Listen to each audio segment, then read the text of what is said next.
So, Brian, when you had your to-do list coming out of spring practice for the defense, what did that to-do list look like, and what is some of the stuff you've maybe seen even this early on really being implemented?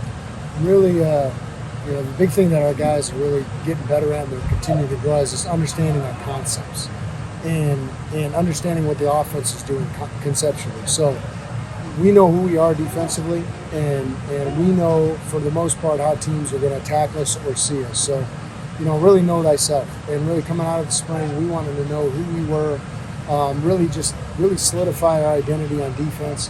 And now we're really getting to the whys and understanding why offense is doing certain things, and teaching our guys to understand that so they can anticipate what's coming. Mitch was talking about the depth, obviously now a linebacker, but to kind of piggyback off growth. Like, I know it's 2 days in, but for the end of the spring and the summer, how do you feel that group's job right now? I think they're doing a great job. I mean, we've got 6 or 7 guys that are on the mix right now. It's a little bit of a learning curve, with the microphone and those guys having to communicate and do different things while hearing my voice in their helmet. But at the same time, that group, we got a lot of experience in that group. Guys have played a lot of football. And they're continuing to move along. And, seeing their progression, seeing what Coach Creek is doing with those guys, they're getting better every day. Getting just raving about Rodney, what attributes really stand out? He's just, he knows who he is, athletic. And he knows who he is in terms of what his strengths are. And his strengths are, up above his neck. And he's just has a high football IQ. He's a guy that can anticipate things.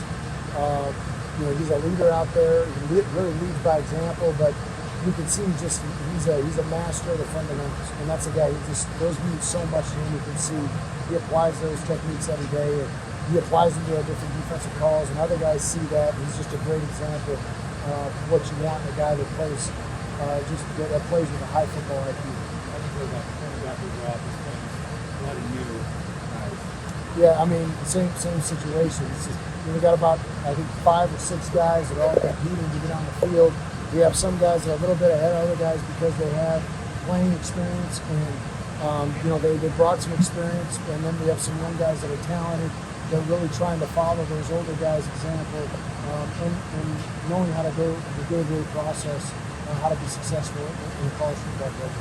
And you mentioned identity. You guys had to drastically change the identity all just going into the Big 12 and the different personnel groupings and what to get. That's interesting. It's interesting that you should ask that. A lot of people, and again, I would ask you, like, what do you think is different? Okay, well, I mean, the reason I'm saying is just, we've been in the Pac-12 the last, 2 years, at least I've coordinated, and I've seen some really good running backs, some really good quarterbacks, some really good offensive lines, and some really good receivers. So, there's a little bit different style of offense in this league, and I think it's more field position, possessions, managing possessions, and time management. But that's our head coach deal. You know what I mean? So, we're gonna, our identity on defense is, that we're gonna try to stop the run. We're gonna try to eliminate big plays and cause takeaways and keep people from scoring the football. So it's a good question, and I know a lot of people are trying to make a much ado about that, but the offenses that we've seen the last 2 years have been incredible. So if they're at that level, then we're going to have to be at our very best. How are you going in with the contract? I know you mentioned the communication into the helmet. How are you liking that? How are the players adjusting? Yeah, I mean, it's different. It's interesting, and you're playing the game every day. And that's the beauty of it. I mean, it's game situations every single day, and and being able to prepare those guys to be able to anticipate what's coming offensively. I think that's something that it helps us, but it also helps the offense. So it's still a chess match. It's still playing cat and mouse, and we're still adapting and adjusting to it. And I'm excited about the future. Does that change anything for you, being on the sidelines or being in the booth because of that helmet It's a great question. We're still working that out. Some of your best pass rushers, Clay and Prince, they look noticeably bigger, stronger this year.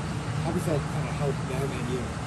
Well, I can't wait to see them in pads tomorrow because you're right. They're 8 to 12 pounds heavier, than they were, in the spring, and I think they're anywhere up to 15 pounds. I mean, they're just bigger guys. So I'm excited to see what they do. against our offensive line because we're better, bigger, and deeper on our own line as well. So it's going to be interesting to see their progression throughout camp. Is it like diversify their ability against the run, or make them better pass rushers in some ways? We're going to say, Yeah, those are great questions. I'm going to say that's the idea: is train him to get as big, as strong, and fast as possible. And I can't wait to see them apply it here throughout fall camp and see their progression. I know you said you're waiting until pads come on to really evaluate the defensive line and really the entire defense. But looking at the defensive line, bodies-wise, it's almost like you got a baseball team there. Is that challenging really to start weeding out? A big baseball team? No. Smaller or skinny? So, yeah, I mean, we got a lot of guys, and competition literally fuels performance. And those guys are all alpha type dudes, and they all want to be the guy. So there's a lot of competition, and we get the pads on tomorrow, and seeing their progression throughout camp is something I'm excited about.